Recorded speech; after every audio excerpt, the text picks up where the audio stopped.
ദൈവത്തിൻ്റെ അതിപരിശുദ്ധമായ നാമം വാഴ്ത്തപ്പെടുമാറാകട്ടെ. ഈ അനുഗ്രഹിക്കപ്പെട്ട നല്ല സമയത്തിനായി ദൈവത്തെ നന്ദിയോടെ സ്തുതിക്കുന്നു, സ്തോത്രം ചെയ്യുന്നു. പ്രിയമുള്ളവരെ, ഒരു ദൈവവചനം വായിക്കുന്നു. യേശു പറഞ്ഞു, അവൻ എൻ്റെ നാമത്തെ അറിയുകയാൽ ഞാൻ അവനെ ഉയർത്തും. അവൻ എന്നെ വിളിച്ചപേക്ഷിക്കും, ഞാൻ അവന് ഉത്തരമരുളും.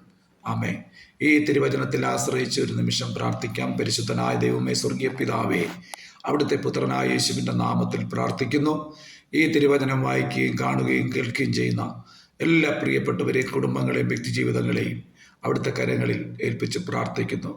പ്രിയപ്പെട്ടവരെ, കർത്താവിൻ്റെ നാമത്തെ വിളിച്ചപേക്ഷിക്കുന്ന ഏവർക്കും കർത്താവ് ഉത്തരവരുളുന്ന ദൈവമാണ്, പ്രാർത്ഥന കേൾക്കുന്ന ദൈവമാണ്. നിങ്ങളുടെ ഏത് സാഹചര്യങ്ങളാകട്ടെ, ഏത് അവസ്ഥകളാകട്ടെ, എൻ്റെ കർത്താവിനോട് വിളിച്ചപേക്ഷിച്ചാൽ എൻ്റെ കർത്താവ് നിങ്ങളെ സൗഖ്യമാക്കും. ദൈവം നിങ്ങളെ ബലപ്പെടുത്തും, ശക്തീകരിക്കും, ഹൃദയത്തിൽ സമാധാനം തരും. കർത്താവ് പറഞ്ഞു, ഞാൻ എൻ്റെ സമാധാനം നിങ്ങൾക്ക് തരുന്നത് ലോകം തരുന്നത് പോലല്ല. കർത്താവിൻ്റെ സമാധാനം നമ്മുടെ ജീവിതത്തിൽ എപ്പോഴും ആശ്വാസവും സന്തോഷമായി തീരട്ടെ. കർത്താവിൻ്റെ വചനത്തിൽ വിശ്വസിച്ച് പ്രാർത്ഥിക്കുന്ന ഓരോ കുടുംബങ്ങളിലും കർത്താവായ യേശുവിൻ്റെ നാമത്തിൽ ദൈവിക സമാധാനം വ്യാപരിക്കട്ടെ, പൂർണ്ണമായ ആശ്വാസം ഉണ്ടാകട്ടെ. രോഗത്താൽ, ക്ഷീണത്താൽ ഭാരപ്പെടുന്ന വ്യക്തി ജീവിതങ്ങളിൽ ദൈവികമായ വിടുതൽ സംഭവിക്കട്ടെ. അങ്ങേ വിളിച്ചപേക്ഷിക്കുന്ന ഏവർക്കും സമീപസ്ഥനായ കർത്താവിൻ്റെ സ്നേഹം അവരുടെ ഭവനങ്ങളിൽ വെളിപ്പെടട്ടെ, കുടുംബങ്ങളിൽ വെളിപ്പെടട്ടെ, തലമുറകളിൽ പ്രാർത്ഥന കേട്ടതിനായി സ്തോത്രം.